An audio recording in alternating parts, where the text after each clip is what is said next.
Welcome to a standard AI Dungeon 2 stream. As opposed to the other thing that I tried earlier today, this is going to be a bit of a quick and dirty, let's see if I can knock something together. And the only inspiration I have is arcade games. Not any arcade game in particular, just the idea of the arcade. Do those even exist anymore? Every mall I know of is dead or dying. Like, the closest thing I can ever think of when it comes to an arcade is like the Dave & Buster's type situations, where it's the standalone thing and they've completely cornered the market. I don't know. Let's see here. You are a kid in the 1980s. You know what? You're a young man in the 1980s. The best thing to do in the 1980s, the most fun you can have, is to go to the arcade. You have gone to the arcade. What fun! All around you are flashing lights and awesome music and clanging and jingling pinball games. You jingle your own pocket of quarters and look around for a game to play.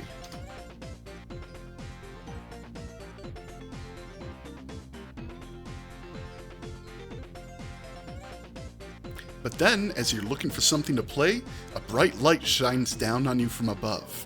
It's not just any bright light. It's the laser of an eye, a laser beam that will burn through your flesh like fire and melt all your organs until they're nothing but mushy gray matter. Okay. Maybe a little early for that kind of twist.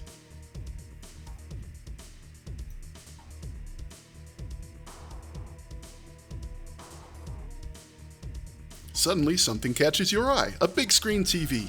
You know what? I'll take that. A big screen TV. It's going to be so cool when all this stuff comes out on video.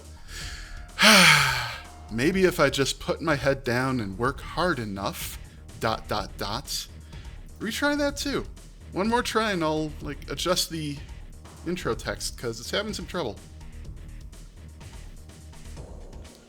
There's a coin-operated machine called the Big Game. It has been programmed to give you as much money as it takes from you, so that when you win, all the other players will be happy too. So far, you've won $1.50. Okay, I just confused it. Among the arcade games, you spot something unexpected.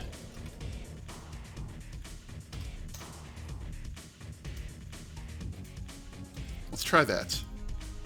So I cue it to a girl. A girl in the 1980s? It's impossible. Stands at a table playing a video game. She looks up from her screen. No. Let's try it again.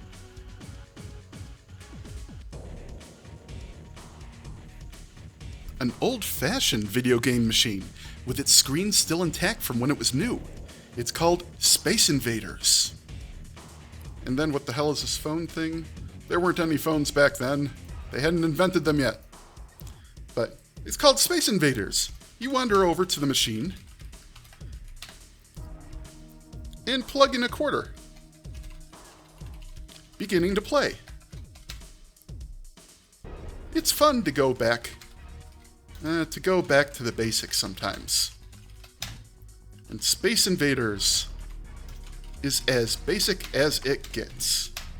You shoot where the ship will be, and not where the ship is right now, and acquire many points.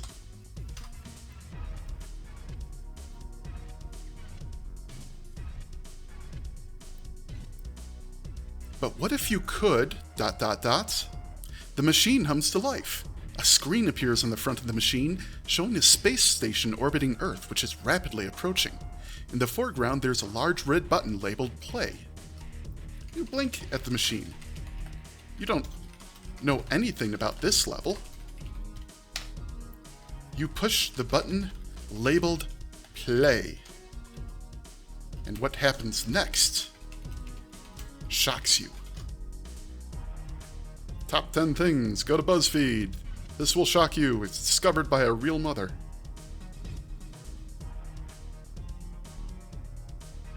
What? The arcade game screen shows the front of the space station. The space station is really just in front of a movie screen. The movie screen shows the inside of the space station. The space station is really just part of a theater. Retry. I may have come at this from a bad direction. Hundreds of tiny screens pop up on the front of the machine, small enough to fit in the palm of your hand. The first 3 show images of space. Okay, well, that is certainly a thing happening. You know what? Let's do this. Push a button, and play, and a bright beam of light pulses from the front of the machine. It vaporizes you, digitizes you, and sucks you into the video game. There we go. I think it needed to get its feet in front of it more before I started being all vague and weird about it. Like, allow it to establish a story, a narrative. If you wish to find out where you are and how to escape, turn to page 36. Otherwise, turn back to page 15. Yeah, you know what I'm gonna do? Let's back this up and start it again. You are a young man in the 1980s.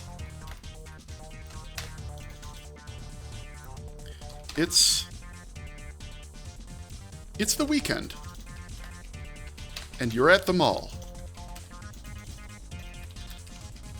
With a pocket full of quarters and a sugar high like you wouldn't believe. It's time to have some fun.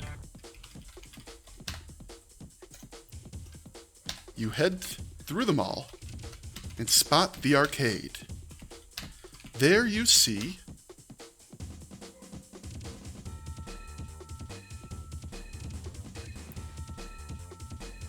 an old school bus parked out front, covered with graffiti and sporting a giant neon sign that says, "Happy birthday, Rick." "Hey, Rick," you say as you walk up to it. "Hi, baby," he says, grinning from ear to ear. How long has it been your birthday?" You joke with him. Rick owns the arcade.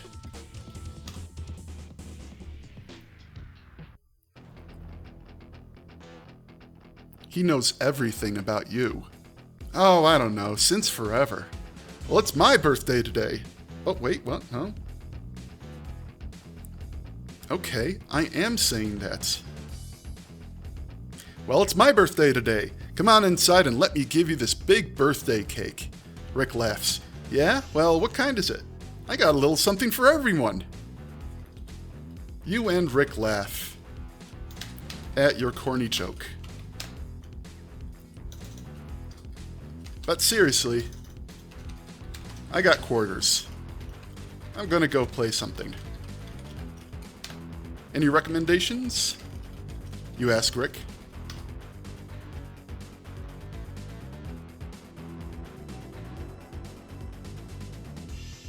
"Sure, it's someone's birthday today, so everything's a quarter," laughs Rick.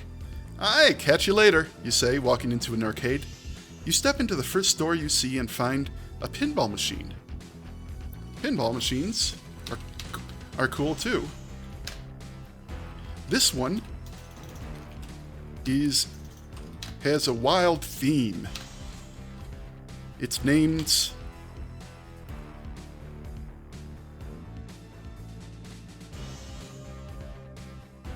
Arabian Nights.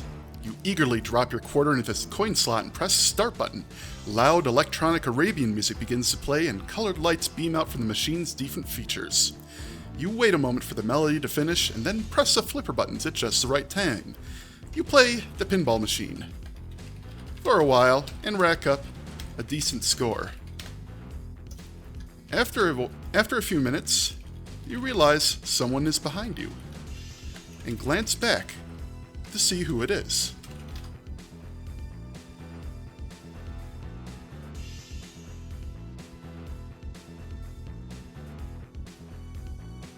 Marco, you say.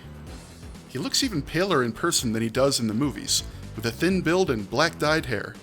He smiles at you from afar, but doesn't say anything. You turn around and continue playing the pinball machine. Marco's a local celebrity. He's actually an actor in several well-known movies, but he comes back here, where he grew up, to spend money and meditate or something. You're really not sure. You try not to stare at him, or make anything weird.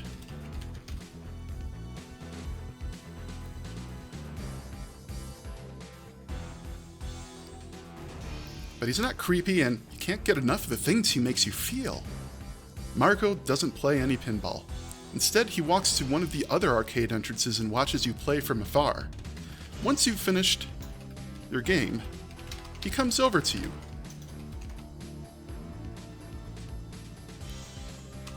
Hey man, you greet him. Sup?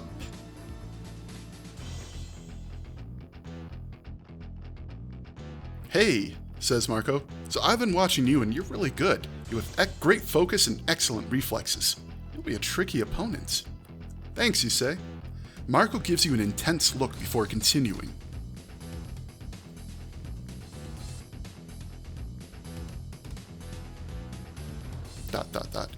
You'll have to beat me if you want to get more free games. Well, you've been ready since you walked into this place. Marco drops a quarter into the machine, and you press start at the same time. Marco has challenged you to a game of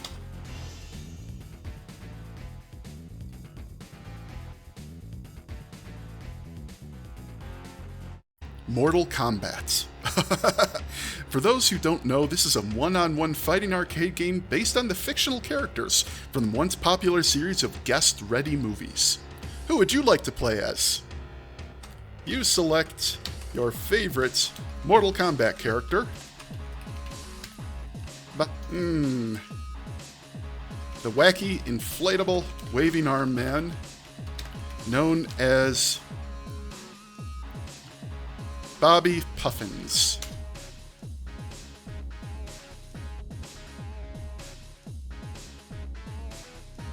The match begins, and you observe the opponent who stands across from you, Scorpion, the fiery skeleton with a vicious hook and a big sword. He's significantly shorter than you, but he can kill you from across the screen with his long-range attacks. What technique would you like to use against him? You use Bobby's technique of waving around in a hypnotic dance that never quite becomes a pattern.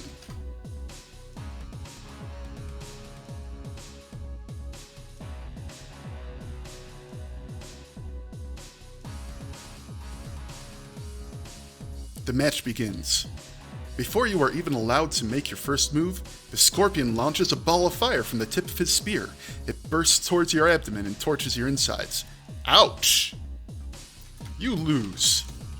You probably should have picked a character who can fight back. You shrug and step back from the controls. Looking over at Marco. Guess I don't get any free games today, you remark.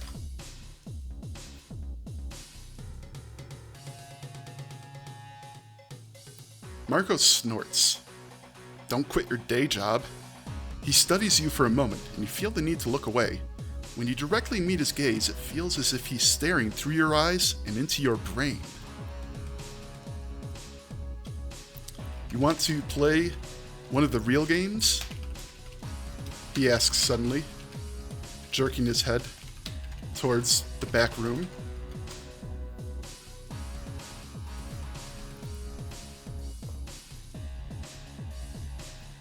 I can easily arrange it. You frown. But I just lost. I don't want to play again. Oh, it's okay, Marco assures you. He flashes a wide grin that's mirrored by his twin down the hall. You feel your arms prickle as hundreds of tiny spiders run across your skin. Marco's being really weird today, really cagey today. But you're not going to tell him no. What fun would that be? You follow him past the Hall of Mirrors and into the back where Rick keeps the game cabinets being repaired or set up for display. It's dark back here and kind of creepy, but one light is on, highlighting a strange cabinet with animatronic mannequins, animatronic game mascots hanging lifelessly from their wires.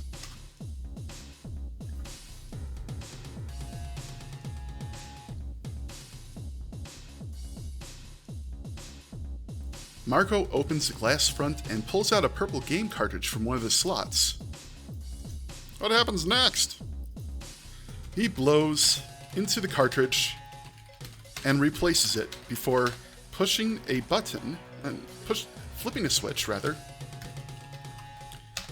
and turning the cabinet on. It lights up with a jangle of music. The name of the game is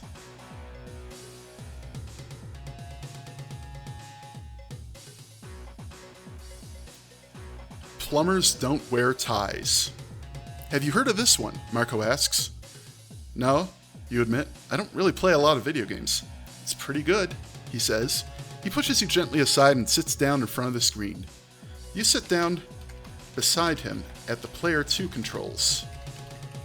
You quickly learn that when you tap the joystick, instead of moving a tiny picture of a fighter, you move an animatronic fighter instead. You're controlling one of the puppets. It's like Rock'em Sock'em robots, but more fuzzy.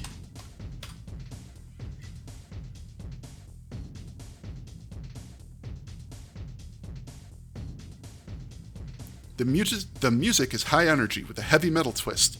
And apparently you're making a plumbing joke because the screen says, "Let's make the princess ready for the plumber." You stare in confusion at the screen. What? You know. Marco winks at you and does a lewd gesture that you choose not to interpret. You focus instead on learning the game. It's pretty simple. Try to knock the opponent's head off.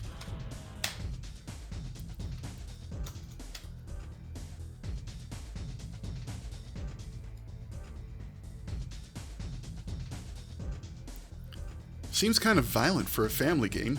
Then again, Goldilocks is pretty brutal too. Anyway, you play the game and you have fun. You don't win, but you enjoy yourself. Well, Marco prompts. You stand up. What do I do with the cartridge? Don't worry about it. Just blowing it and jam it back into the slot.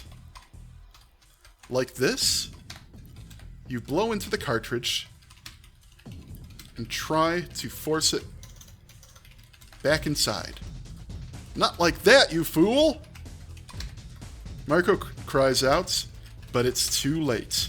You've put the cartridge in backwards.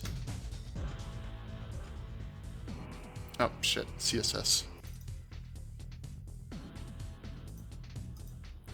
The machine's pin connector does the same thing as the Nintendo Entertainment System's one, and the games become a vomit comet. Marco is not amused. Pah! Aren't you a dumbass? He spat, looking less cute than usual. Why the hell did you put it in backwards? I didn't know I was doing it wrong. You try to defend. Marco cuts you off. No, you stupid child, that is what happens when you put a game in backwards. Marco storms off, leaving you alone with the arcade cabinet.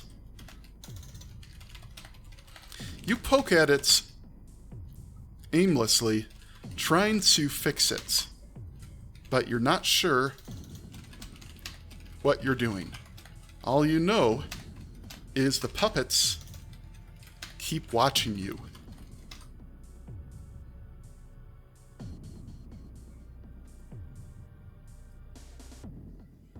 You don't feel like playing anymore. The next day, you show up at school grumbling to yourself. There's a strange, awkward feeling in your stomach, like dozens of angry crows are bursting from your belly and clawing their way into your chest. I wasn't planning on making this a horror one, I just did a horror one, but, I mean, here we are. You walk into class.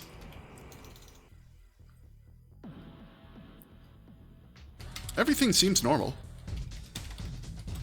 But then, you glance over, and there's a puppet in the next seat. There are puppets in every seat.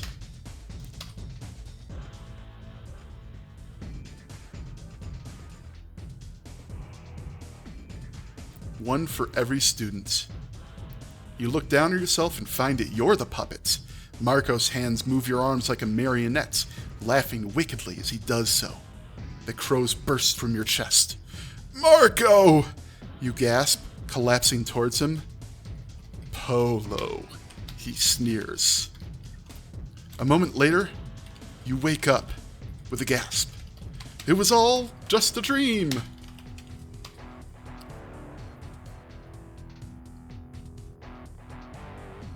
Right?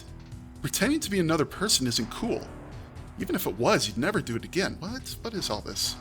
Alright, get out of there. Try it again.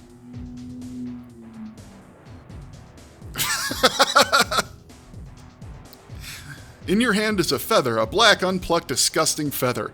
You fly it at Mark Crow, and he swats it aside, fluttering.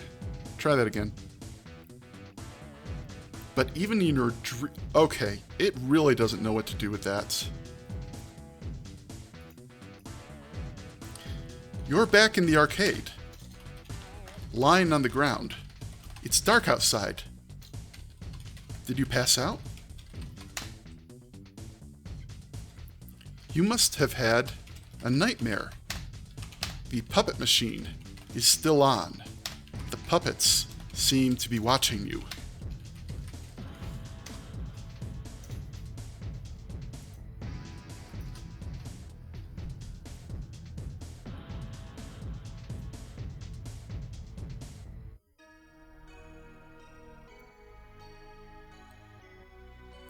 Yeah, retry. Have a nice cappuccino on the house. You look up to see a woman's face in the window. It's kind and pretty. The eyes are a striking green, the hair is a lustrous black. You pick yourself up. Thank you, you say, and then realize you're talking to a vending machine. The vending machine dispenses a nice cappuccino. And you drink it a little confusedly. The vending machine has a screen on the front, displaying an animated woman's face. And you assume it's just a recording, but the face keeps tracking you.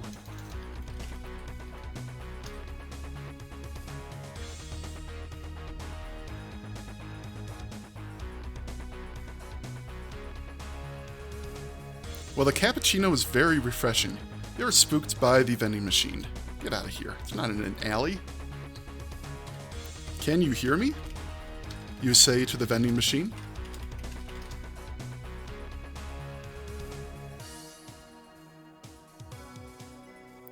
Of course I can. I'm the newest, most advanced vending machine on the market, the future of automation. A pleasant male voice issues from the screen. You can call me Hank. You have a man's voice, you observe. What? Hank sounds quite offended. I don't mean any disrespect. Disrespect. You stammer. It's just, you've got a woman's face on the screen.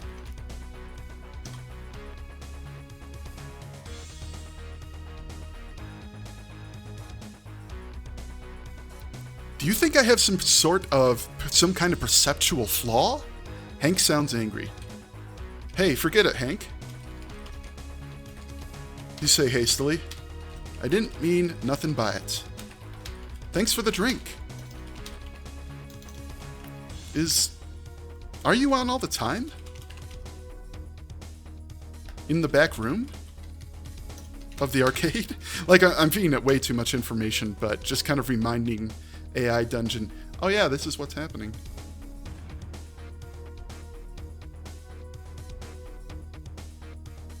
That's right, Hank says. I'm currently the only employee at the Kaleidoscope Arcade. Who made you, you ask, curious. Father and daughter team Martin and Isabella Chitworth, Hank says proudly. Cool. You say. Why did you give me an iced cap anyway? Like, it's awesome. Thank you. But why do I need an energy rush right now? Kind of really prompting it to say, because you're in danger, or you're about to have an adventure. It's 1:47 a.m., Hank says. I would have thought that was obvious. I have been observing you while you sleep for some time. You have? You sound creeped out, but Hank doesn't seem to notice or care.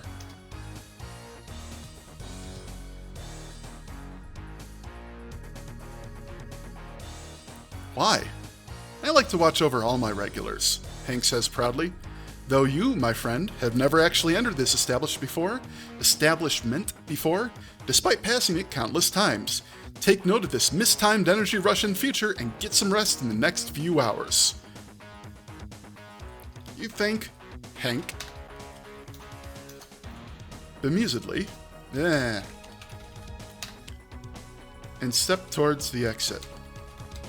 I better go, you say. My parents are going to freak out.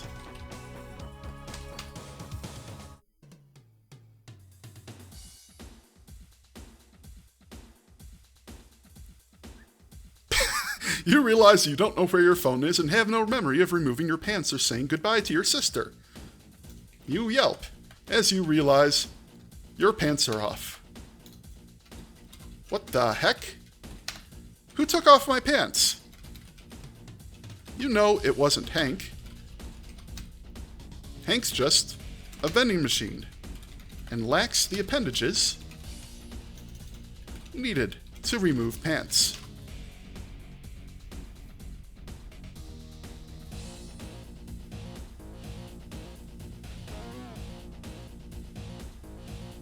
Is something off here? I don't like that. Try that again.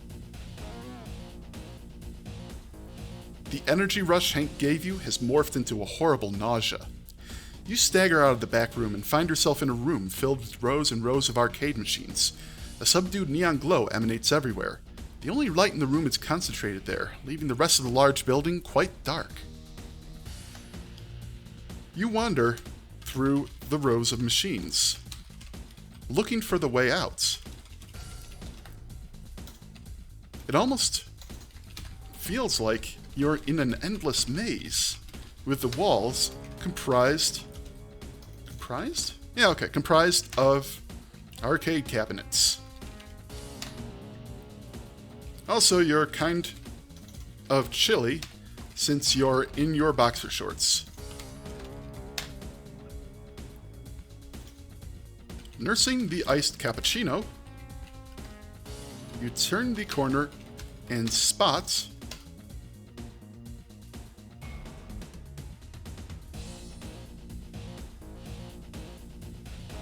what might be an exit, a bright rectangle of light at the end of a corridor formed by arcade machines. As you stumble towards it, you begin to hear a clacking sound getting louder and louder. Is someone playing a game? You reach the end of the corridor. The bright rectangle of light isn't an exit. It's... ...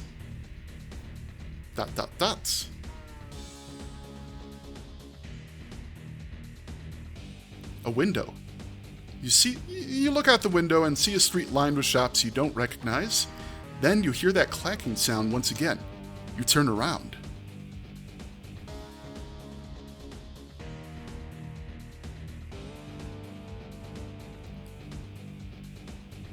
There's a man in a black suit wearing mirrors for shades. He's bald and has fair skin.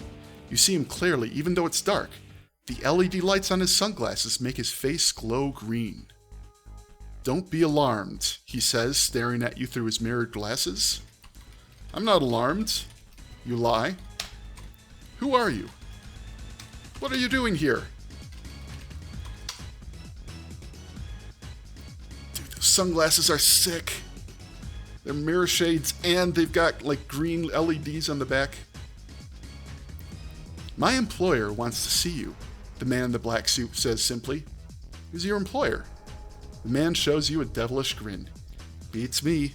I just work here." You reluctantly follow the man through the maze. "Are we going to see Rick?" You ask. "I can explain." Which, no you can't, but set that aside. The man ignores your pleas. Instead, he tugs at his collar and says, "How does Rick stand this heat?" He leads you outside through a door and into an alleyway. It's a black stretch limo parked by the curb. You uneasily step into the limo, and it moves away down the street. Across from you is...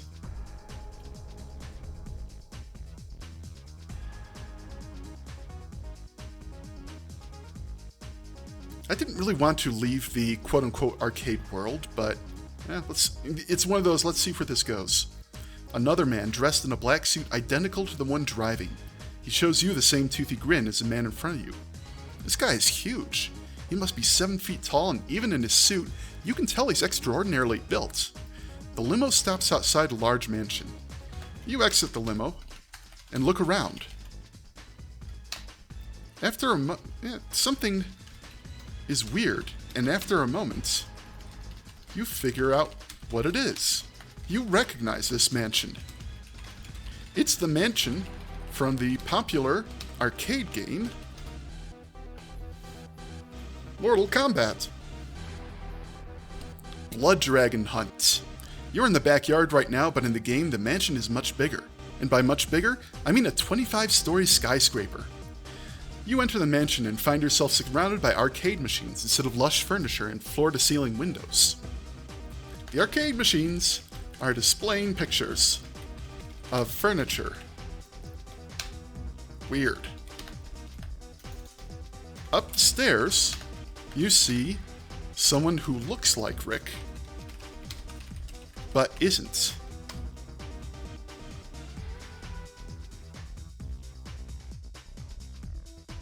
The real Rick would never be caught dead in a pink-tailored suit. It must be another employee. "Hello, I'm Reginald," the suited man says. "Your training is going to be split into 2 parts. The fancy businessman and corporate executive assistant parts." "What?" you echo. "Look, man, I just fell asleep in the arcade. In Rick's arcade." "Where am I? What is all this?"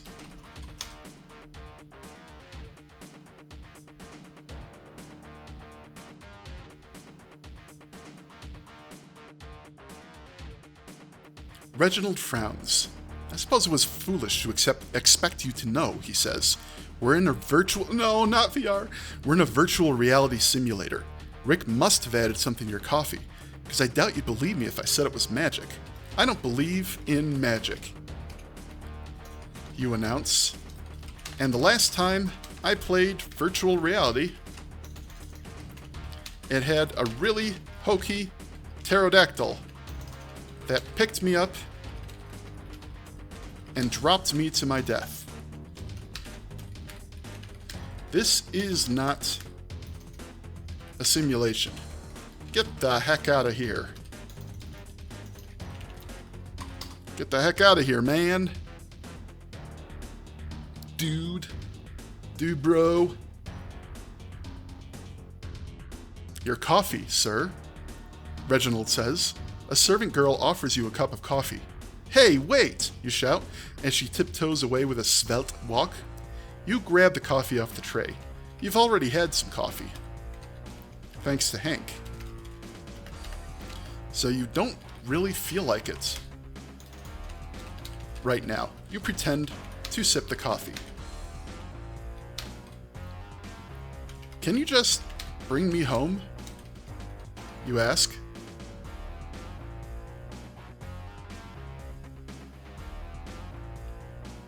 I'm not an employee here.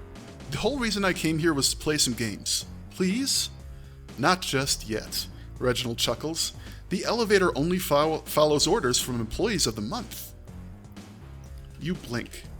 And the elevator will take me home?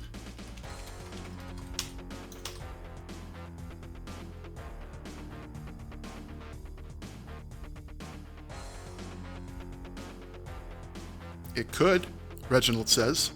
You wouldn't want to live there. What is this, 20 questions? You ask, annoyed. Listen, pal. Slam. Something just happened.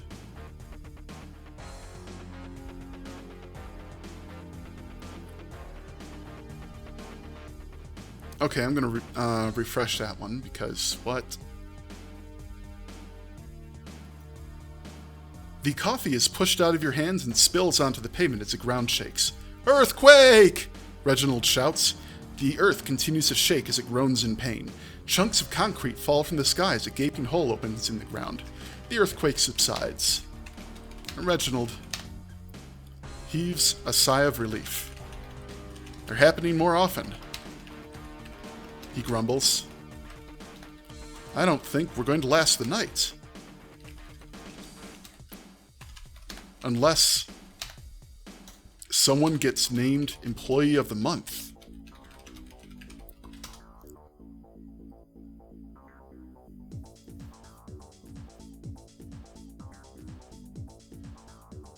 You just blink at him in confusion. It opens the elevator to the surface, he explains. Where it's safe. It would be a ride home. What do I have to do? You ask. Reginald smiles and jots your name down on a clipboard. There. His goons clap hands on your shoulder and push you through a door. Time for training, he announces joyously. Through the door is a completely different environment.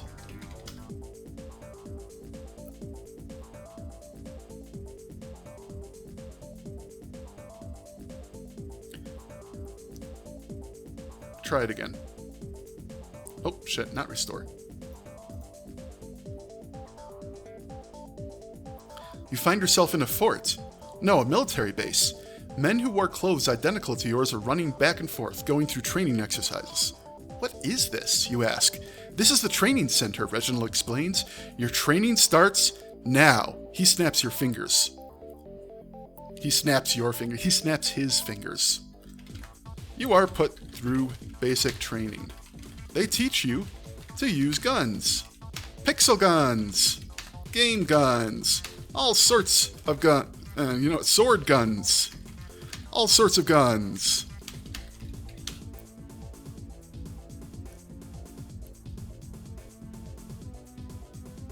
You are taught to disarm bombs, defuse landmines, and much more. Then you're given a book. It's a code breaker. It's a compilation of secret codes used by the government. You know what to do. You crack the code and translate it. You have now passed your training. Shh, you hear beside you. You look, and it's Hank. Hank is inside a military vending machine.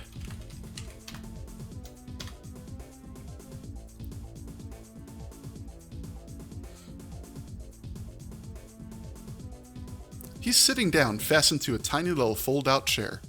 They put me here to give you your mission. What is it, you ask? The government needs you to go into Ultimedia HQ and download a copy of the GameKind deal from their secure server. Why? Yeah, no, I like that. That's a stupid mission, you tell him.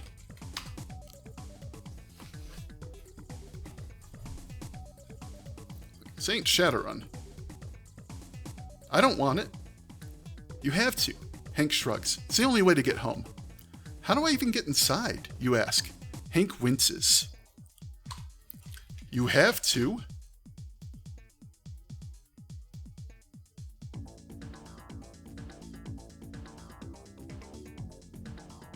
Blend in with the other employees, he says. You have to get a costume. You blink. This is dumb. ...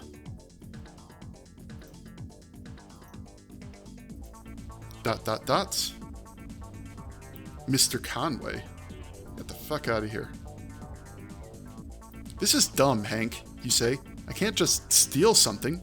It's not stealing, Hank insists. You'll deliver to a drop-off and they'll give you the dungeon download code. You reluctantly, you accept the mission, seeing as you have no choice. You get dressed in a standard employee uniform and join the line of faceless employees queued up to enter Ultimedia HQ.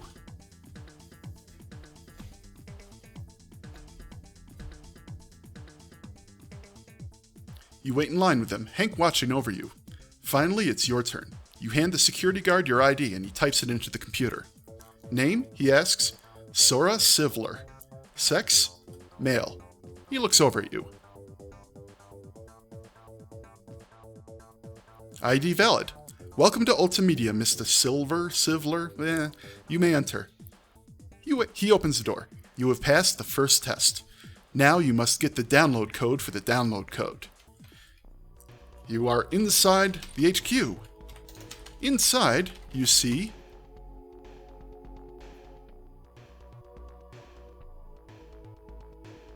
colorful posters advertising Ultimedia's newest products. On each desk is a little name placard. You read a few. Thomas Burrows, Jack Walkthroats, Eliza Sohn, Jonathan Forster, Flavia Pinkerton. You walk past the posters and slip into a side hallway. You look around for a map of the building and find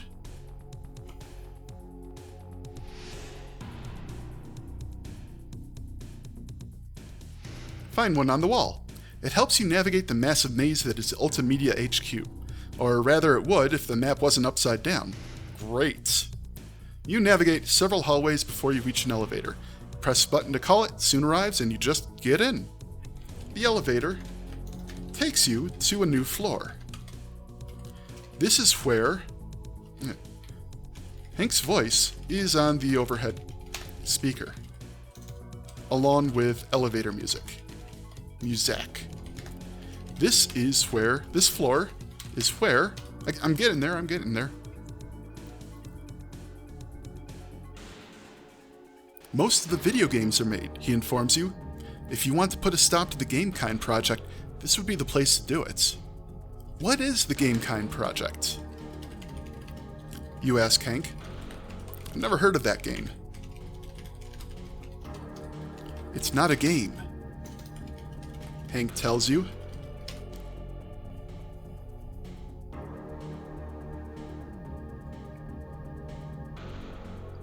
It's hardware. If it gets past the prototype stage and gets made, it will revolutionize gaming. And, well, much more. Hank tells you that it will combine a 3D VR headset with a motion-controlled exoskeleton suit, putting the player into the game world.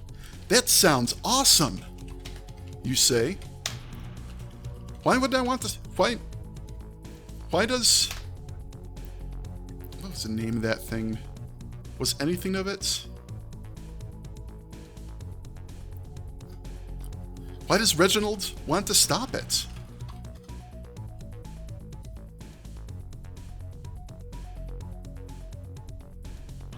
Like, I can come up with a reason immediately, but I want to see what's going on. It's a huge drain on resources and money, Hank says, and it barely works as a prototype. Well, that answers your question.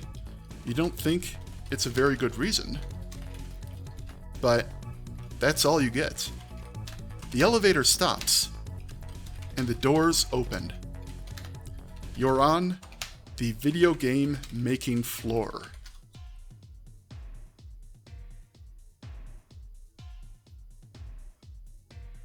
Now what, you ask? Wait here, Hank says. No, that's not right. Let's retry that.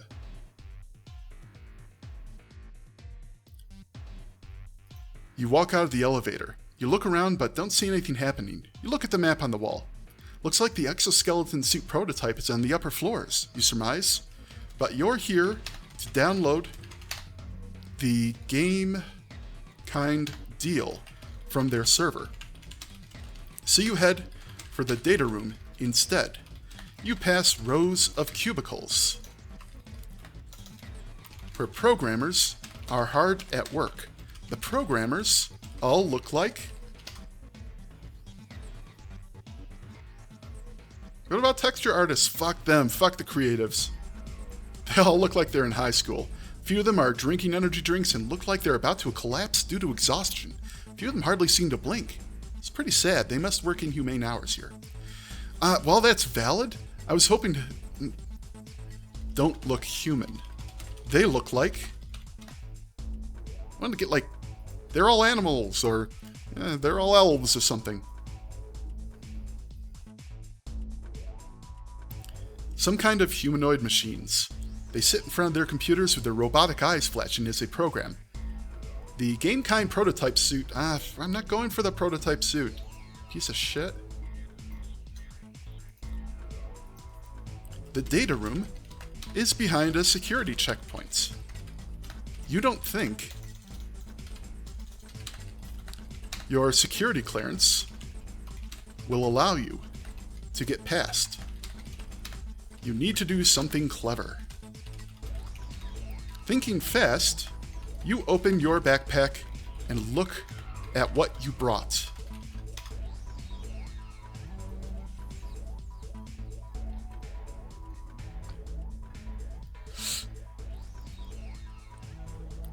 A shotgun, a submachine gun given to you by Tom, a large caliber sniper rifle, a laser-sighted assault rifle, an alarm clock.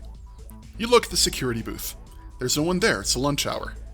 You shrug and shoulder your backpack full of video game weapons, walking through the unattended security booth.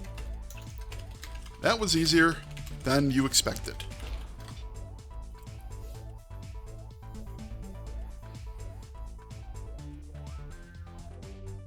You're in a large room full of servers, humming away.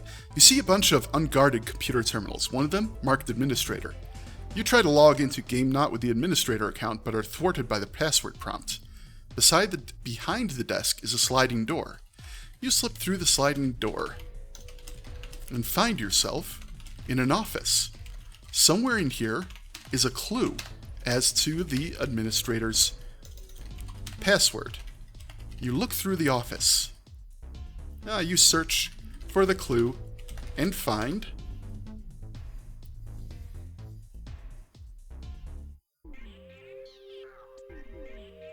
a post-it note. GKFL Lumina, admin, password, R... You log out, Hank, and re-log in as Lumina. You now have all the privileges of an administrator. You look around the room and find the blueprints for the building. You're about to download the game kind deal when all the monitors flicker and you see a man's face appear on the screen. But when it speaks, a female's voice comes out. Greetings. User, I am Lumina. Greetings, user. Are you the artificial intelligence that runs this building? You ask. That is correct, she replies. How may I help you, Hank? I've already set up a series of performance benchmarks. It's very interesting to see how you measure up against players worldwide. I want to download the game kind deal, you say. I can't allow that, she replies.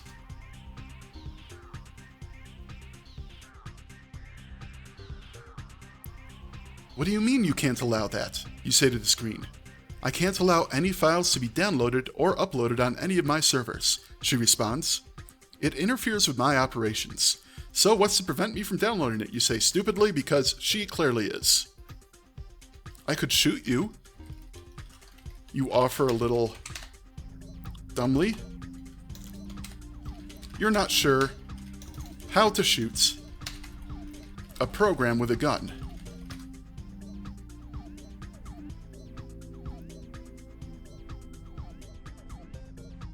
Hank, please, Lumina says, sounding exasperated. My copy of Pawn is unbeatable. I have an algorithm that helps me determine where to place the boundary lines on the screen to ensure I can never lose. But the game kind deal is worth billions, you plead. I'll split it with you. I'll split the money with you, you offer.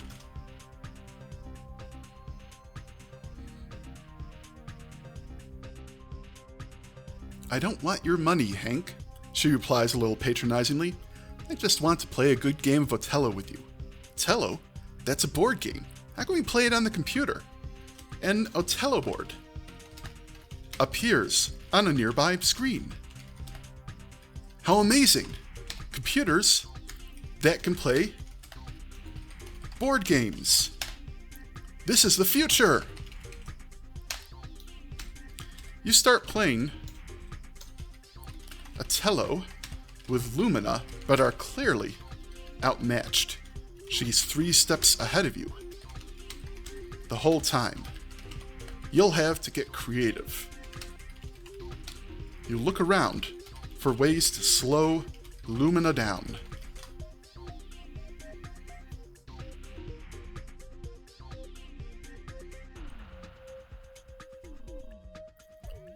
You see a button labeled Restrict Access.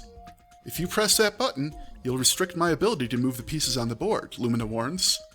Don't worry, you think. I'm getting good information about my enemy. Wonder for a moment why you're thinking about this so casually. A turret sprouts from the ceiling and trains on you. If I shoot you, I'll restrict your ability to move pieces on the board. Lumina purrs. That sounds fair, doesn't it?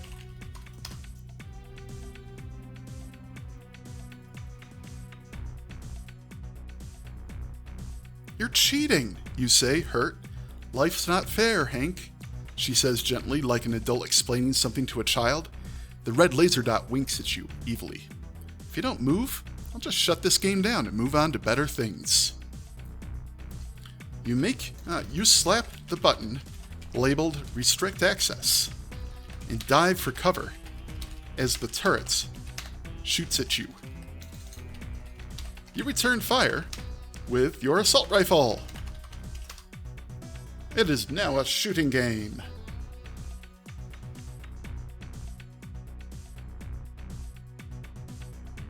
The bullets seem to do nothing to the advanced defense technology of the turret. They whiz right through the lasers. Incoming, Hank yells, and what? And Hank yells from a screen, and you throw yourself to the floor. You know what? Hell yells from your alarm clock. And you throw yourself to the floor just as a laser beam cuts across the doorway. The well-timed warning probably saved both of your lives.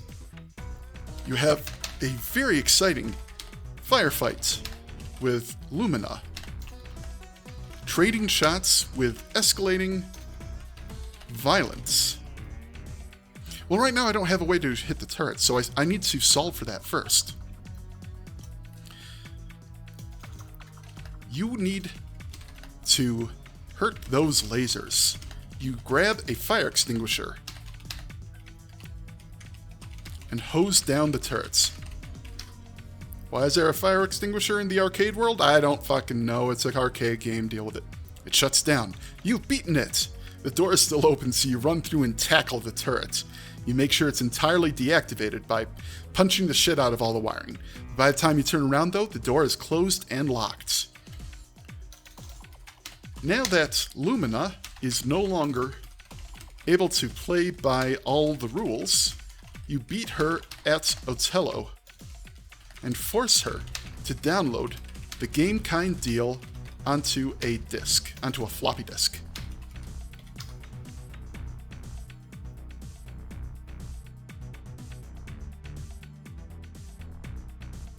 Then you toast some bread and celebrate with some good old-fashioned peanut butter.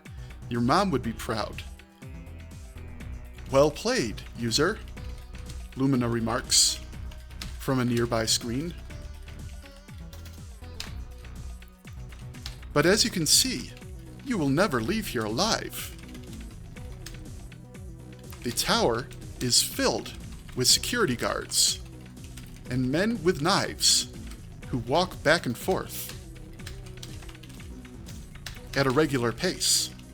No one can escape.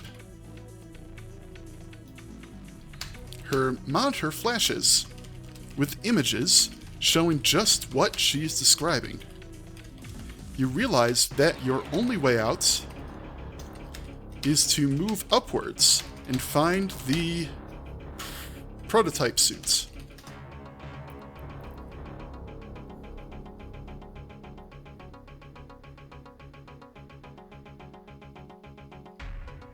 I'll take that challenge, you decide, setting off into the tower. You dash further into the building, taking out guards with shots to their heads from the roof as they patrol the hallways, okay? You try and find a moving elevator, but naturally it's been shut down to deter intruders. Opening a window, you get out onto the window washer's scaffold and jump up 2 other scaffolds in a platforming sequence.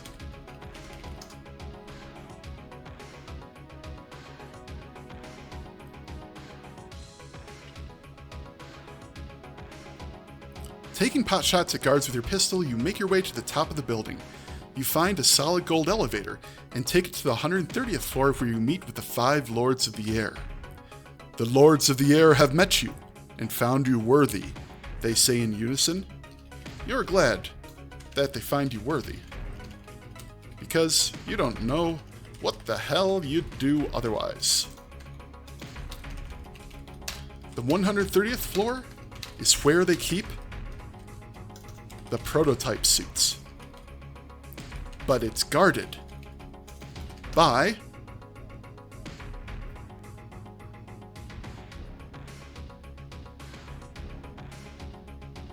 a laser grid. Each of the 5 Lords of the Air control 5 laser beams in the grid. In order to deactivate the grid, you need to get all 5 to turn off their beams at exactly the same time. You fix the Lords a drink and start up a conversation about tower security. You explain to them that it would be really helpful if they turned off the lasers so you could advance. You offer them bubblegum in exchange.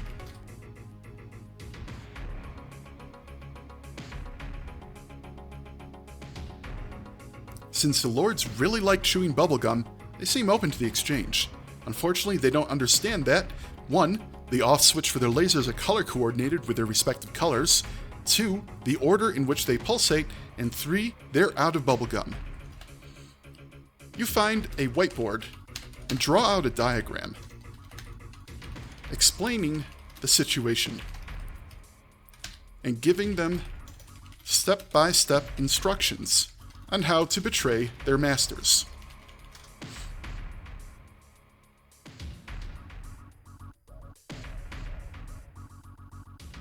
They easily understand and coordinate with one another to turn off their respective beams. The elevator opens and you're able to retrieve the prototype. You return to the roof where Jeff is waiting for you. There he is, the prototype suit. You put it on and rejoice. Alright, so Jeff is the name of the prototype suit. You are now wearing the prototype exoskeleton.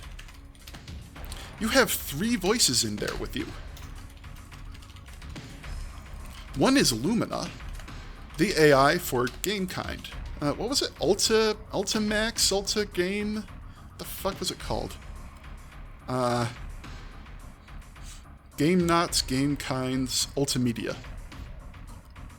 The Game Knots AI for Ultimedia. One is Hank, the AI for coffee machines, and Hank's Arcade. No, Rick's Arcade, sorry. And one is Jeff, the AI of the prototype suit. They argue endlessly and debate the best strategy for roasting marshmallows.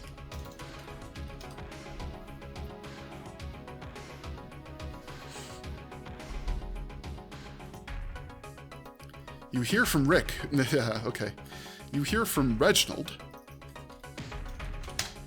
who had been listening in on the commotion from his arcade and laughing his nerd balls off, that the military has surrounded the area and cut off all escape routes. We need an escape route,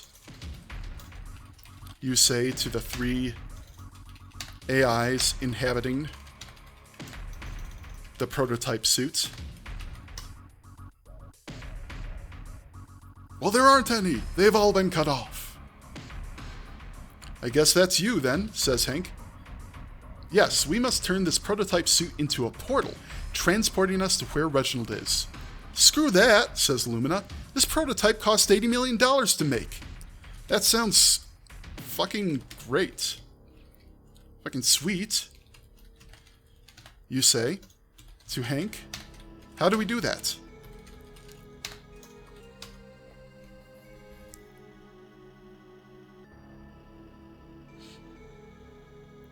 He'll need to collect coins, Hank says, pointing at Rick. He's extremely depressed. We need a coin-op conversion for the prototype. I'm tired of this shit, says Reginald. No one seems to care about my story anymore. Shut up, Rick! You rummage in your backpack and plug quarters into the suit, but it's not enough.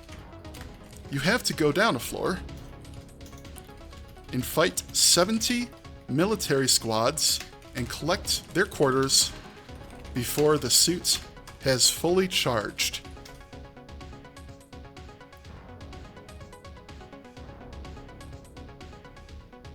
Don't put yourself at risk. There's nothing you can do to help. You stay on the roof and don't risk your life for quarters. That is good advice. That's good life advice. Now get ready to rumble. Outside, the military is closing in, and every second you spend is making their task of crushing you even easier. Having charged the suits, you attempt to open a portal back to Rick's arcades, but Lumina interferes, and the portal instead transports you, and the portal goes out of control. It transports you to somewhere to another world entirely.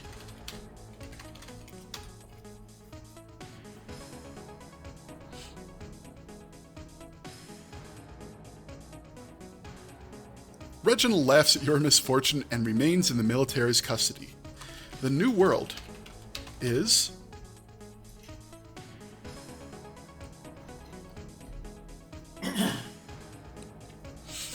a barren wasteland Everglades.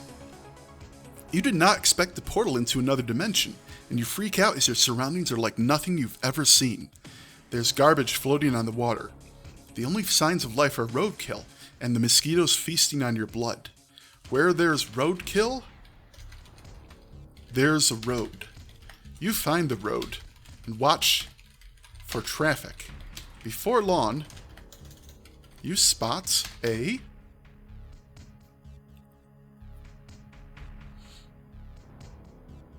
creature driving alongside you. It looks much like a human being, except its face is horribly burnt and it has 3 eyes. It slows down to look at you. Hi there. Fuck off! You scream. Okay, the 3-eyed thing says. Sorry, you apologize. I've had a lot of coffee. And I'm pretty strung out right now. Can I get a lift?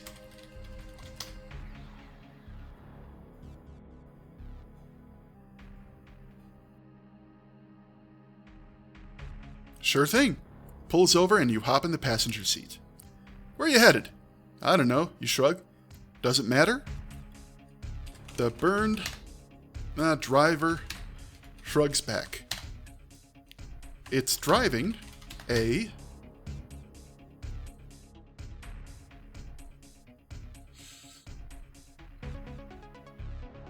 beat-up RV with lots of garbage and a little shrine with dead flowers festooned on top. Letting you in was probably the nicest thing it's ever done. And it doesn't say much. Its face is twisted into one massive apology to start with. It looks like it's been in a fire. Well, the 3-eyed driver drawls. You can head up, or you could head forward, or you can head back. Forward is ... You can head to the right or you can head to the left. Forward is forward and backward is backward. It's not very helpful. Sure it is, you smiled. You're in a fantasy world infused with surreal, macabre, and horrific. Why should any of this make sense? Hang on, you say. Startled. You know you're in a fantasy world?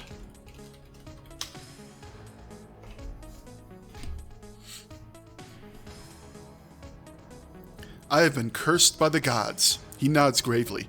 I'm one of the brothers of Apocalypse. It is just Apocalypse, and I am prisoner to my own sanity. You stare quizzically at the 3-eyed driver. Are there any benefits? You ask. Like, do you know Kung Fu? Or have superpowers?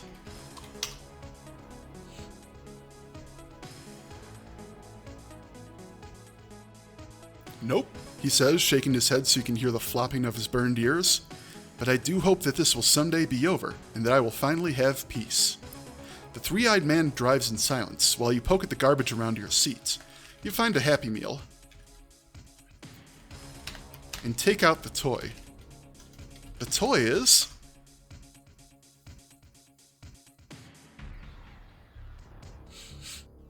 a stupid green monster with unicorn horns and ridiculous purple pants.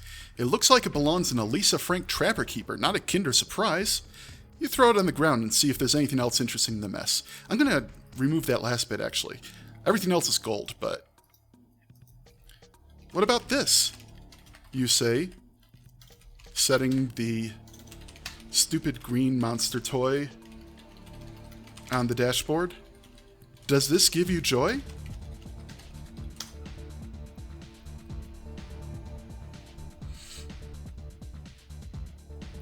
The 3-eyed man nods. Yes, thank you, adventurer. Good, you say, content to make a happy monster smile on this long, strange trip. You stay in the RV for hours without stopping, as the 3-eyed man listens to the Burning Man songs on infinite loop. The Burning Man songs, the official ones. There's an album out. What do the Brothers of Apocalypse believe? You ask the 3-eyed driver. I feel like that's from comics. Like, that's somewhere in Marvel or something, but I don't know for sure. We believe in the old ones, the ones who came before the old ones, and the old ones that will come after us. You don't understand a word he said. Maybe it's Batfolk noise, or maybe it just sounds like white noise. Batfolk language, rather. Have you ever met the old ones? You probe. Bop, bop, bop.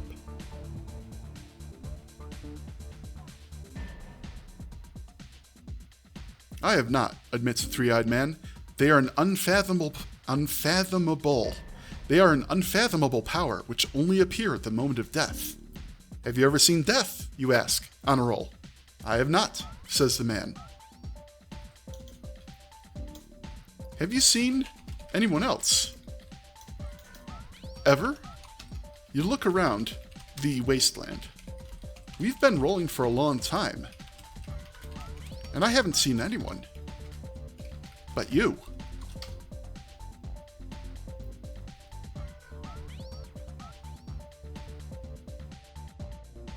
Now the man frowns. I would not expect you to understand, adventurer. We are heading towards the great meeting of the Burning Eye, where all followers of the Mad God's glorious gospel gather as one and worship in ecstatic frenzy. It will be wonderful. Cool, you say? How long? How far away is that?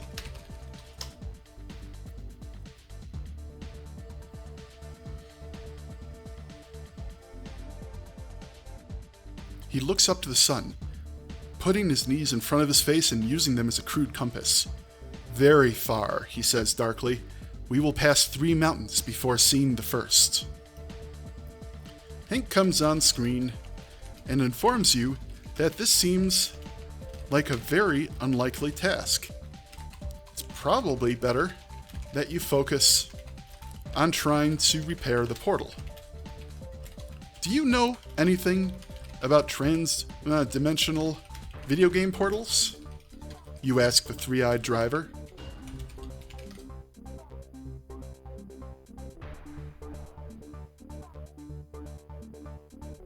He nods vigorously. All carnies do. Is there a way we can fix ours? The man takes out a twist of cotton and some lighter fluid. He stuffs it into an ear and ignites it. He then describes how to fix the portal. He tells you you'll need to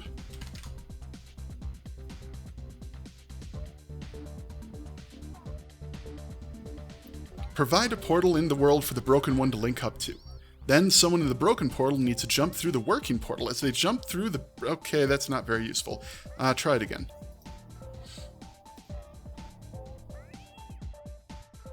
Okay, that's also not very useful. I mean, it's kind of good, but... He tells you the steps... He tells you the steps to fix the portal are as follows. Try that.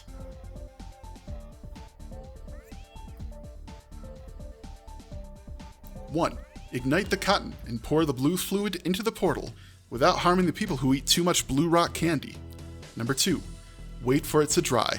Number 3. Offer a sacrifice to Relay. Number 4. Pray to blasphemous alien gods. Then you can get your friends back. You collect cotton and lighter fluids. Who are the people who eat too much blue rock candy? You ask.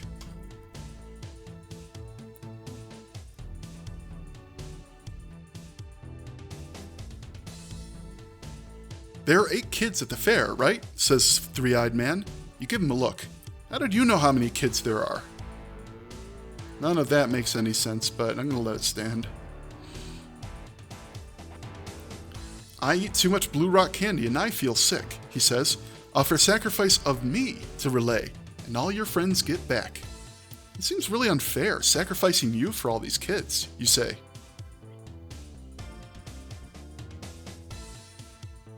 Why don't we sacrifice one kid and give the rest of the candy to them? Too many kids. Too little liquid hate.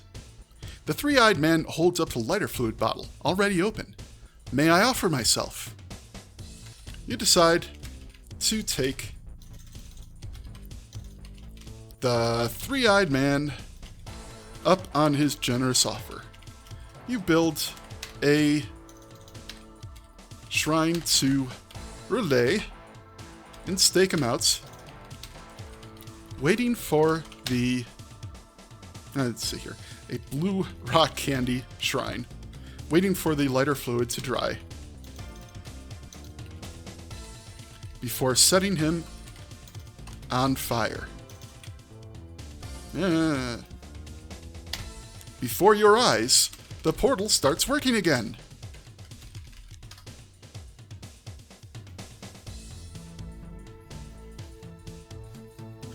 All seems right in the world.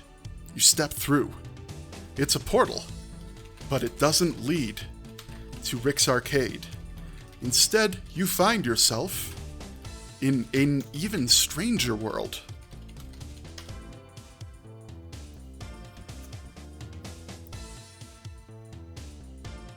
You must be in the 4th dimension, a place beyond any yet explored by mortal creatures.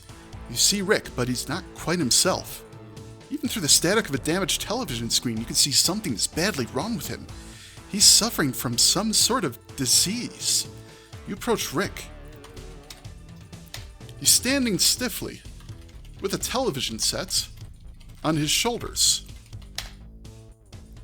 You're in the real world, but all around you are human beings with television sets for heads. You recognized Rick, but you're not sure he's actually there. Hello? You wave your hand in front of Rick's TV face.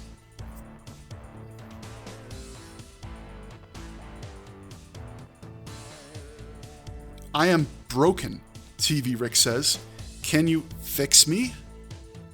I don't know how, you admit. I'm sorry. The TV glares at you, making you feel very small indeed. I'm broken! You back up quickly, looking around. All the TV people are glaring at you through static. You decide to run for it.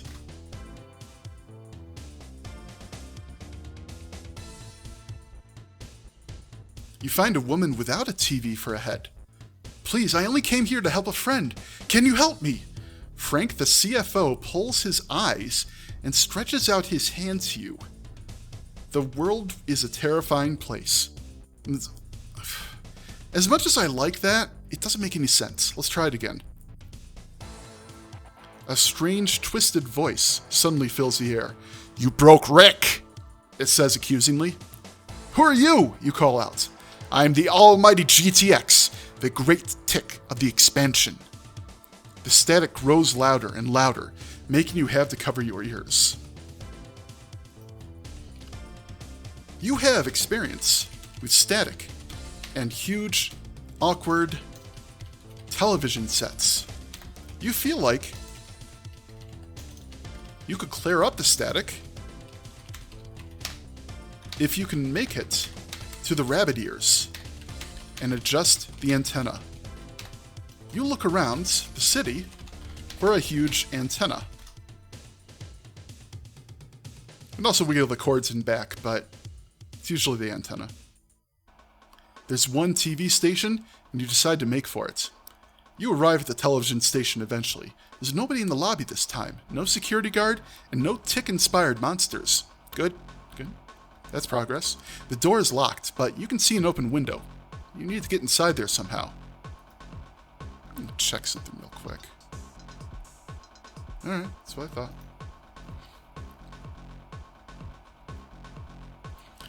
You jump through the window. It's open. It's like right there.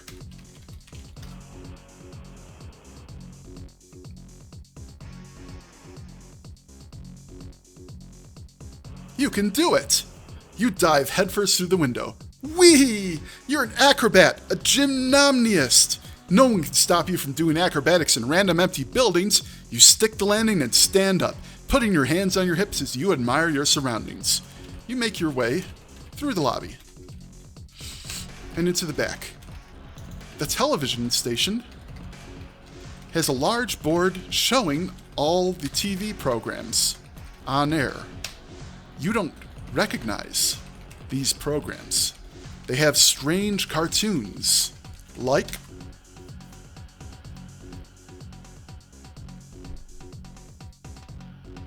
Bugsville and America's Top Lime. The world had gotten weirder. You're convinced of it. There's a large machine for putting the shows on air. You stare at it and start spewing static. Ha ha! You laugh. They also have bizarre news programs like Sup Lawful? Which large word in particular? The gymnomniast? I appreciate that. It's like being a gymnast, but you get to eat snacks at the same time. Okay, I'm just going to refresh that. Let's pretend that, 1980s. It's not too far out of bounds. Like, today's kill counts and gun dists. You know how to operate a TV. This much you can do. But these pro controls are goofy. You try to punch a screen like a normal person might. The screen flashes in an oscillating blue and white pattern. The machine sprouts huge arms and legs. You punch me, it announces, and I punch you. Film at 11. It smashes at the ground with its fist as you jump back and advances on you, spitting static.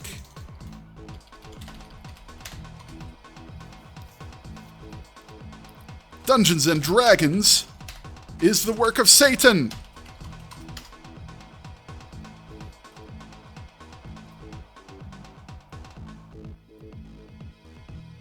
It warns you. You heard me! It lunges at you with its Emerson. Emerson? What the fuck? Emerson? Quick Google search. Emerson Electric Co. is an American multinational corporation. Manufactures products and provides engineering services. Motors, alternators, plastic joint equipment. I was thinking like maybe they make televisions, but I don't know what the fuck that is. Emerson fists of TV doom. You slap it aside, deflecting a putrid blast of color towards the wall.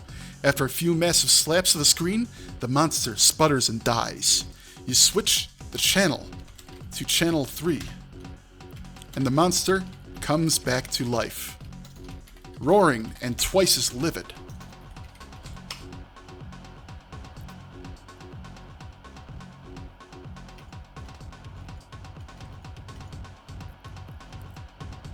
Channel 4, same deal. You flip through the channels and find that every TV show is about to start throwing insults at you, or monsters at you, or both. You smack all of them and they all explode into a rainbow of colors. This is pretty bad. You run around the TV set and find the RF connector, sweeping it back and forth quickly to try and clear out the rust.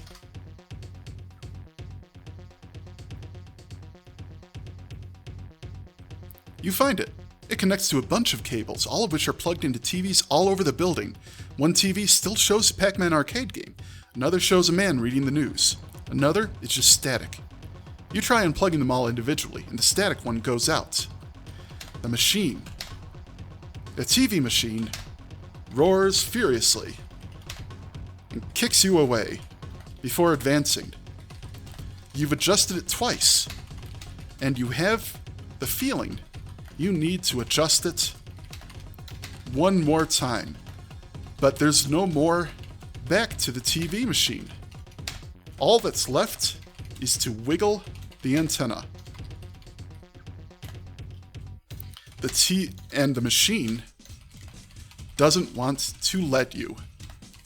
It attacks you with numerous news programs about lazy kids and insubordinate children, and how everything will be better if they just watch more TV. Insubordinate was something that they loved to throw around in high school when I was there. I had a time of it in high school. Like, I don't want to promote myself as some kind of tough guy. I wasn't like that. Like, I wasn't breaking laws or that sort of thing. I just wasn't giving them the quote-unquote respect that they believed that they deserved. So that's why the superintendent told me I was being insubordinate, and I told him to court-martial me. You valiantly struggle, refusing to ever give in. But then you see something that makes you snap. The TV shows someone screaming desperately, heaving with sobs, wailing, and yelling. They're taking the entire world's problems on your shoulders. They're trying to put the entire world's problems on your shoulders. It's too much. You can't take it. You dive across a desk and come up with a battery of remote controls, stabbing mute on all of them, one after another. Wait, this is before remote controls. I mean, not before it, but I'm actually going to just okay, because that's bad. Nothing happens, and remember, this is an older TV with no remote controls. The remote controls are useless.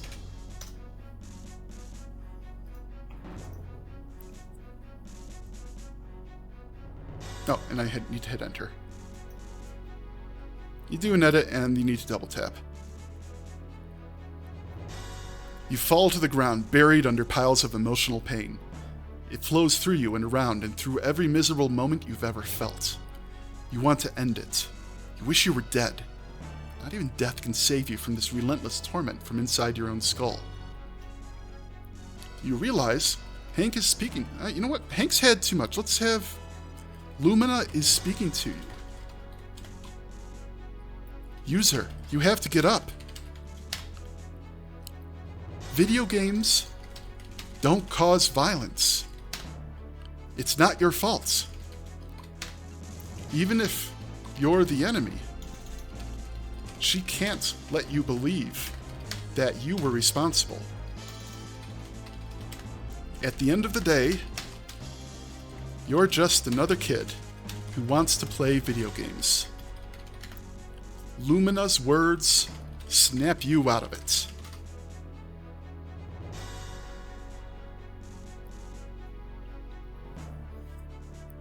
You look her in the eye. You're old friends now. Hey, let's do the thing. She kisses you once on each cheek, leaving lip prints on the screen with her burly man lips, and says, I have a plan. We'll need to be really quiet though, okay? Her ability to make plans is really helping in this tight spot. Lumina's plan is to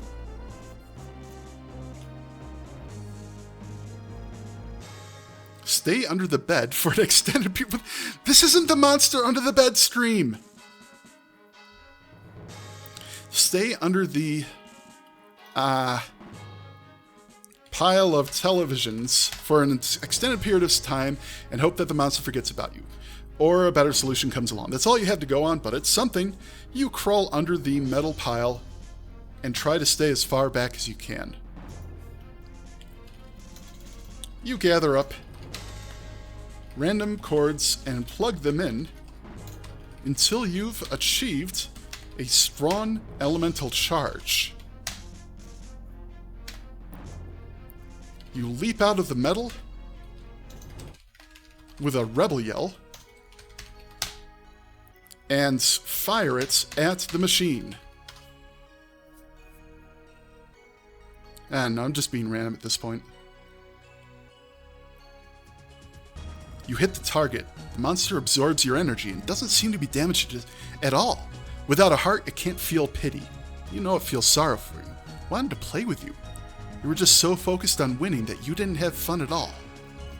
You refuse to be guilt-tripped by the television anymore.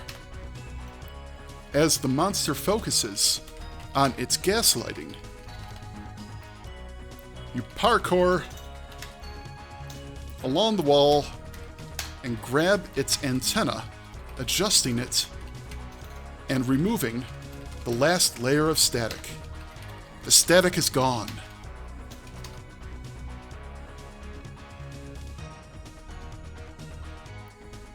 Now you're playing on your turf. This monster might be nocturnal, but you and Lumina are prepared to fight until the sun comes up. You leap at the screen and dodge through its attacks with a carefully timed dodge. You strike at parts of the screen that seem more vulnerable than others. But the machine is settling down. Without the static, everything is clear, and faces are starting to show again. It hunkers down where it belongs and generates a new portal for you. You have a feeling this is the last time.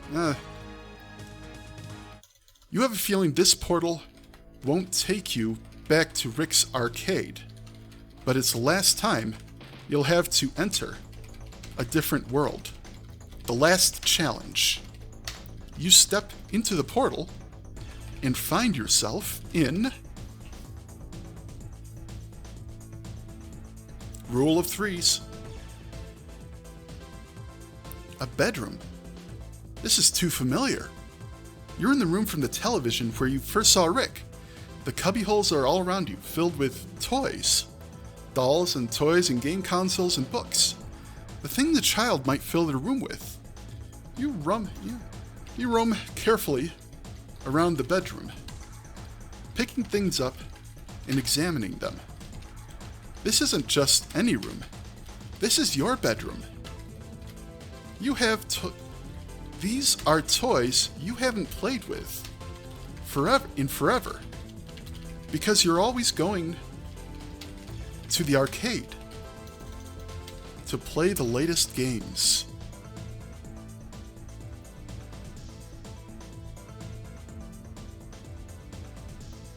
You're tired of those anyway. Why bother? When you come home, you have a room like this to play in.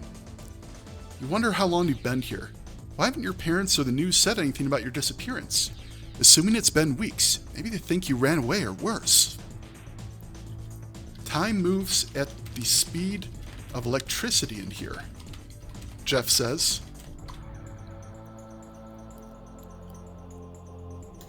It might feel like it's been weeks, but you're still on your first quarter. You're still playing the same game, and like any arcade game, it only lasts for so long. You'll need to go back when you're done.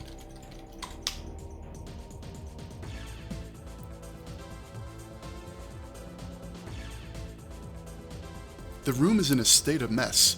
Walls are painted, drawn on, and crayon and marker. Stuffed animals scattered everywhere. It's a very cramped place. Does my sister sleep in here? You ask. You really think she sleeps at all? You snicker at the joke.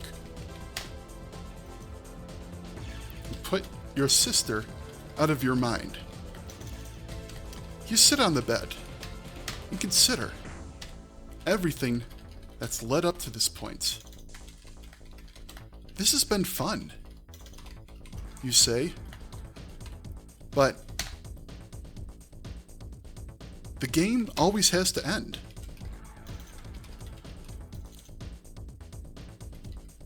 Can kids really handle this level of detail in a video game? You look around at the exoskeleton and the super realistic VR. What if they don't come out?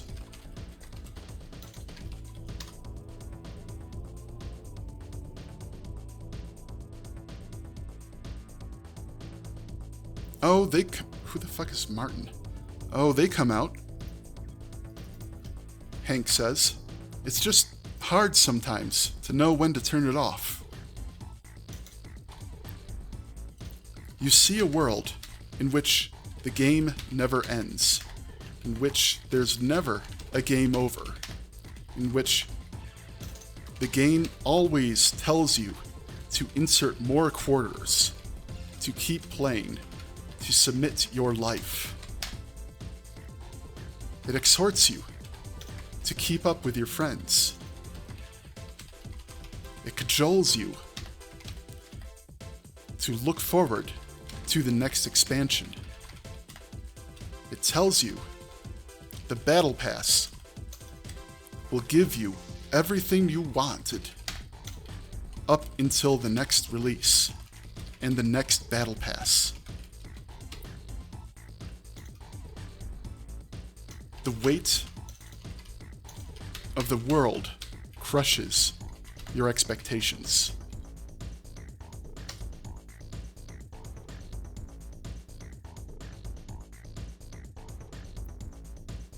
Will you ever get off this hamster wheel? Will you ever reach the end? Eternity is nothing more than an itty-bitty black hole. You've experienced a moment of claustrophobia and loneliness before, but never like this. This is so vast, it consumes everything and anything within it. It's a black hole that wants to sell you a skin. It wants to sell you a costume, to make you feel something again. If only for a moment, to feel like you achieved something, like you accomplished something. But you didn't. It was just a transaction. You know, as much as you're not wrong, EA absolutely in there, but it's everyone. And to EA's credit, I'll tell you something. They recently announced that they're going to do a remake or remaster, whatever you want to call it, of Dead Space, which is awesome because A, Dead Space, cannot get enough of it. They're certainly describing it, B, in, good terms. Like, they're using all the right words. They're saying it's not just going to be a slap a new coat of paint on the textures. They're basically remaking the game. That means the license is back, and that means another crack at...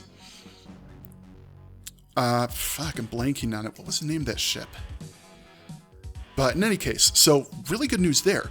And the thing that brings me hope, Jedi Knight Fallen Order. That's EA. That's a single-player game. It had no expansions. I don't think it had expansions. It certainly had no DLC. Had no forced multiplayer. They did it right. Like, from one end to the other. Just completely, that is a fantastic game. Somebody is in charge up there making good decisions. And I'm hoping that Dead Space is another good decision.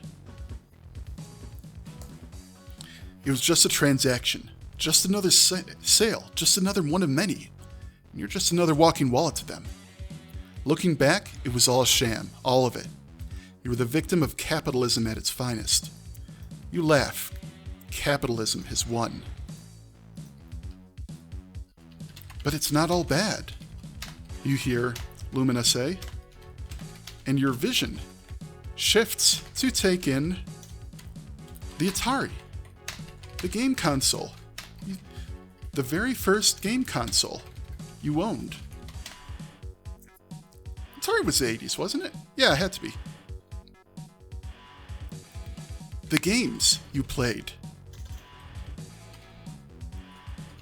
before you were old enough to go to the arcade.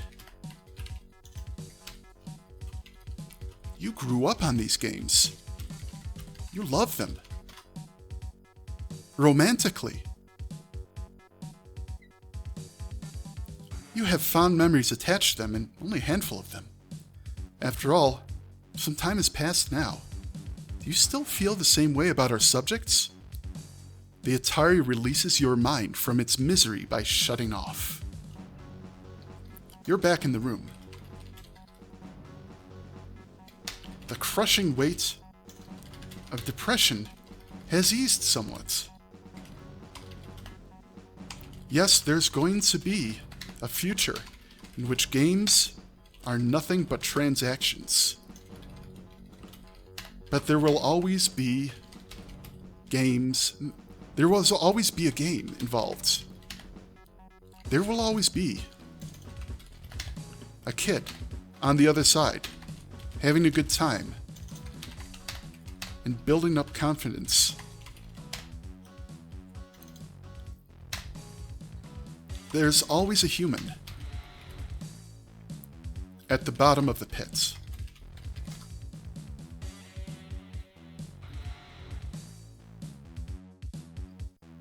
And there's always going to be a human on the other side, standing tall and conquering the world. There's always a controller on both sides of this equation. Thank you the good level chaser says, with the first sign of humanity you've seen in her. I'm ready now, you tell her.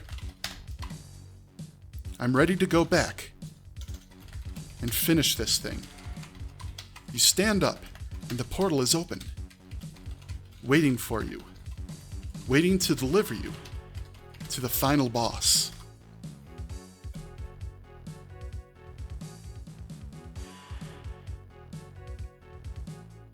You take a deep breath and prepare to make everything right.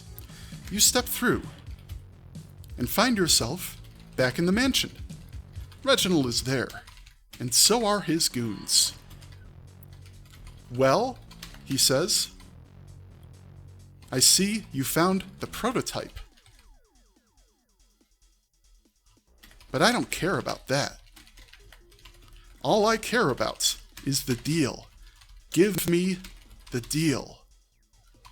There are dollar signs in his eyes, and you realize this isn't a particularly subtle moment.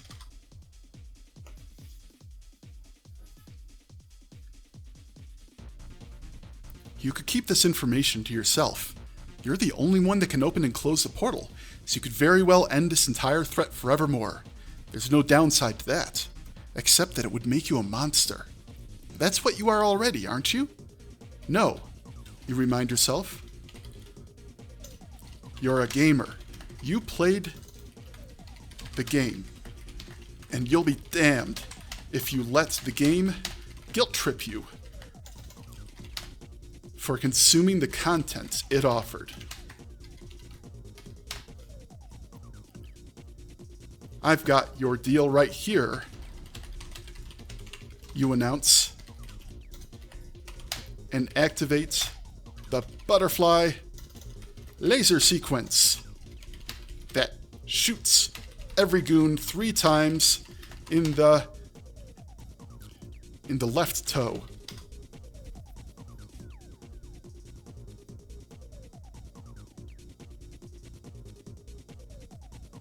The look of absolute shock on their faces is enough to make you chuckle despite the tension.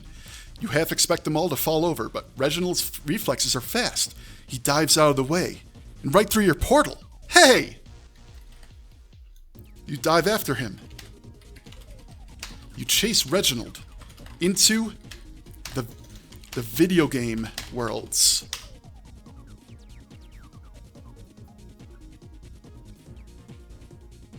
He's as terrible at the spaceship level as you'd expect, but he's such a neophyte that he just blunders along and you keep up with him quite easily. You land one more shot on his vessel, blowing off a full third of it, before you realize he's once again got him out of range. You have to catch up. You can't let Reginald get too far inside. If he gets there, he'll take everything for himself as part of the deal. You have to stop him. Here, now. You get through the next portal and leap out of your spaceship, chasing after Reginald in a sweet muscle car.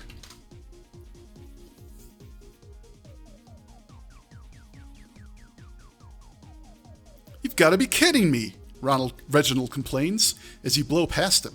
You expect him to lose patience and just stay put, but suddenly he's tailing you once again. Shoot, maybe it's even quicker to take the roads in this thing. He's catching up to you.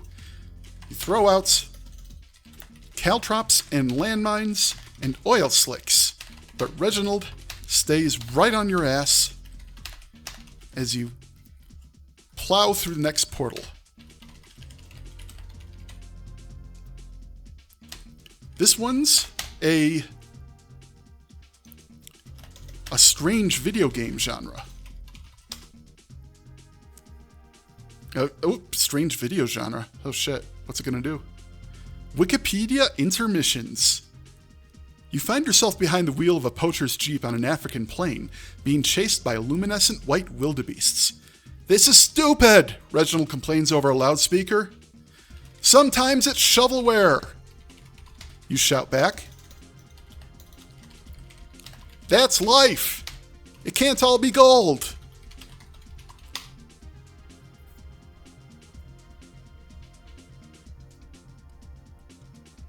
Reginald's Jeep crashes spectacularly as the wildebeest run it upside down.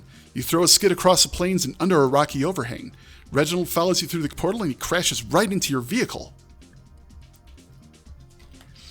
You tumble with Reginald, kicking and punching. The huge man. As you fall endlessly down a skyscraper with giant monsters punching out the windows.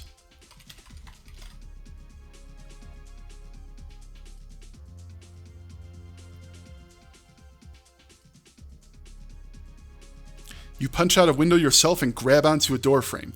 Reginald, of course, falls straight through the portal back into the living room right before it closes.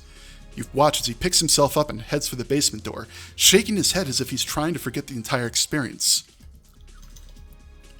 The exoskeleton is shredded to pieces and falling off your body as you drag yourself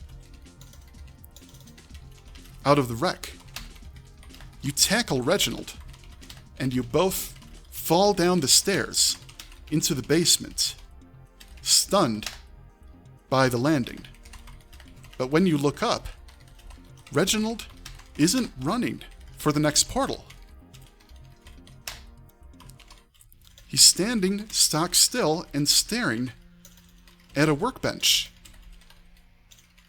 covered in model airplanes. You sense that this is how he grew up. This was what he did when he was a kid.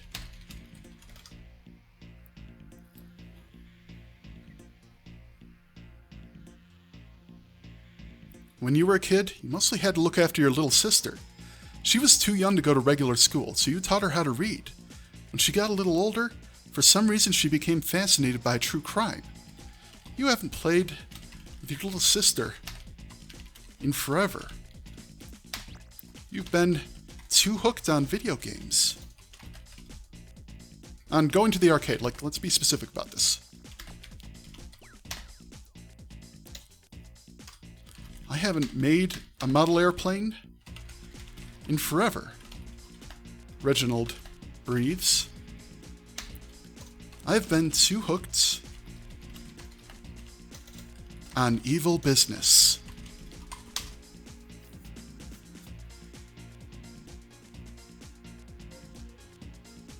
He turns to you and his eyes have the faraway look of someone who's thought through deep self-reflection. I'm not a bad person, am I? I don't know, you respond honestly, shaking your head. I could have been anything, Reginald cries. I could still be anything. You protest. If I want to. I could, if I want to. No, it's not enough to want to. You have to do it.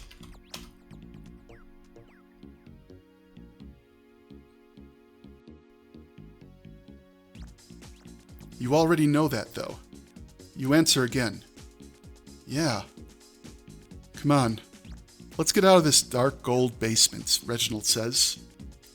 You and Reginald head up the stairs and into the lights. When your vision clears, you find yourself in Rick's arcade.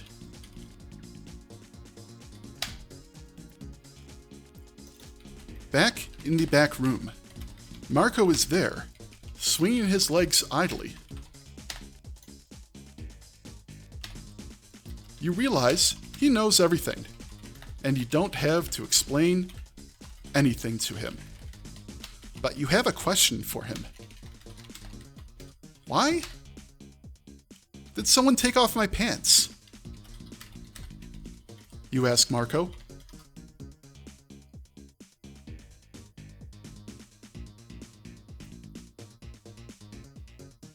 The little one was confused, he says, his bright green eyes looking directly into yours. So I helped him out. Why do you think someone would want to take off your pants? No. Was it the wolf? If there was a dog to the rescue, then it was a dog actor. Marco winks and points to the weird puppet machine. One of the puppets is wearing your pants as a hat.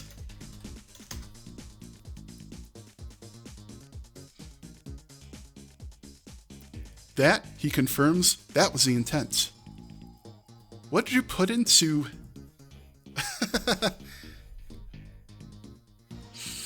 Let's edit this slightly. What did you put into me to make me do something that... I went a little overboard, Marco admits. Well, Rick admits. He's standing in the doorway and cracks open a beer. Sometimes we take steps to make sure kids turn out all right. And you're a good kid. You just needed a little perspective.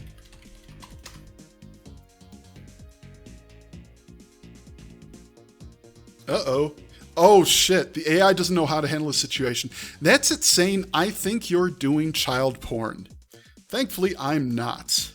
I wonder if I can just continue, and it'll skip past that.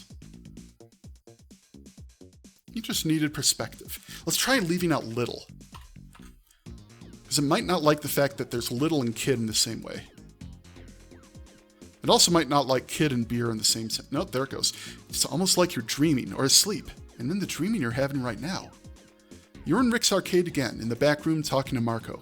Something about Rick makes you really wonder if you just took an unknowingly large mind-altering drug. You probably did. And the important thing is, you have your pants, you've learned a valuable lesson, and you want nothing more than to go home and reconnect with your sister. Life is good again. All is well.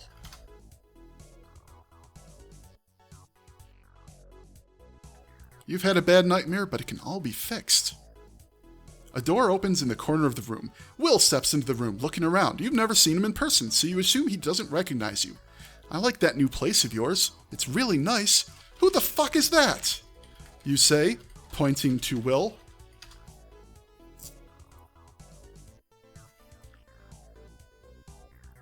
You sound a bit drunk. Is this a meltdown Rick warned you about? That's my brother. It only takes a second for you to process the information you were given.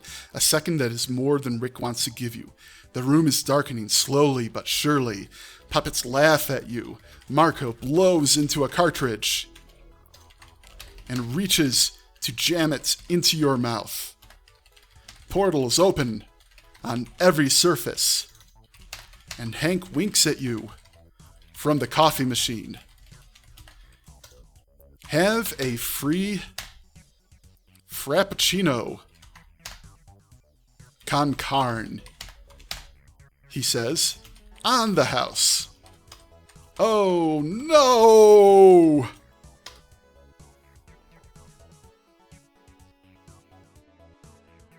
And this isn't a dream, this is a nightmare. Rick really did give you 100 times the recommended dosage. Hank takes a sip from your now empty cup, smiling at you with an expression that seems to say, I've won. The end. Play inappropriate 80s music. Top 10 arcade games released by Game Not in 1980. Top 10 illegal arcade games. You know what? Let's go even further.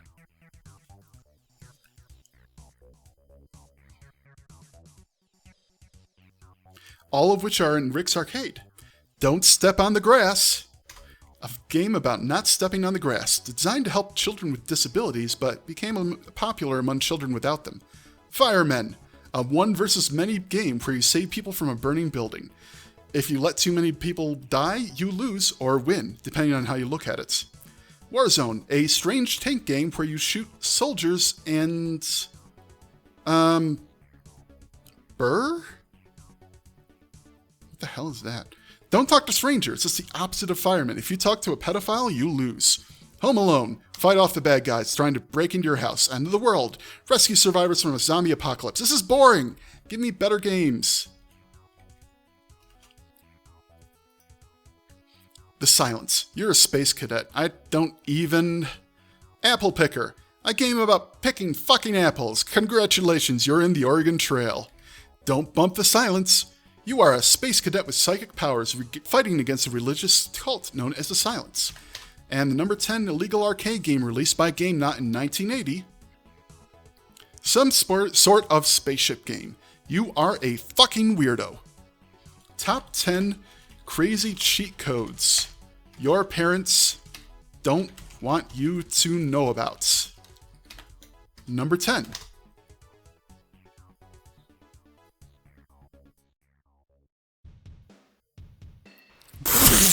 Okay, let's retry that.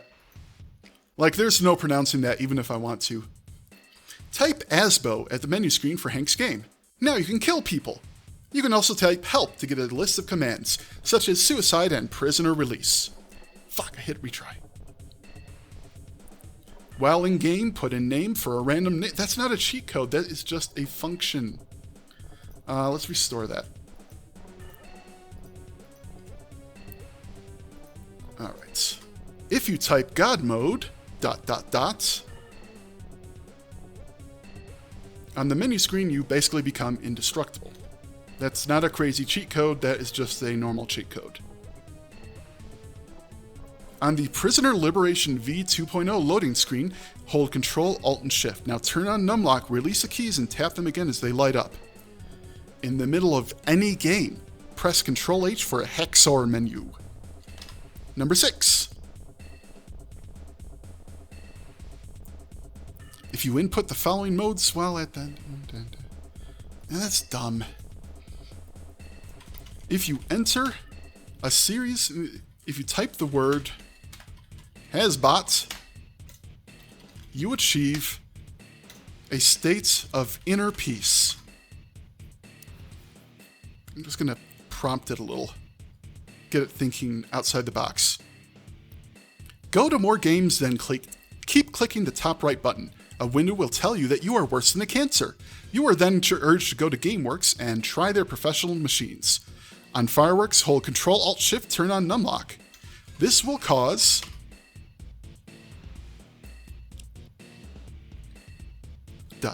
a small yellow screen to appear in the top left corner. The small yellow screen will tell you that you were adopted. Number 3. In case you're wondering, I don't have anything against adopted people. It just seems like a funny non-insult. If you follow these instructions, you get to meet the maker of the game. He will ask for a small software update and your name. After this, he will ride you in a magic spaceship and grant you eternal life in a land free of sadness, tears, and illusion. Your new life form will be a charismatic cat-human hybrid. Wow. Don't step on the grass, fireworks, or anything with Hank in it. Quickly press tab until you're in the main window. Press tab again to get a small bar at the bottom of the screen. Type version and press enter. You now have access to a small catnip field. And the number 1 crazy cheat code your parents don't want you to know about is apparently missing. Let's try that again. If you start the silence, turn on numlock and hover over one of the capsules. Press tab until you get to the small black bar at the bottom of your screen. Press enter. This unlocks an entire new world where beautiful girl boys dance in orgies to techno music. There is only one thing I can say to that.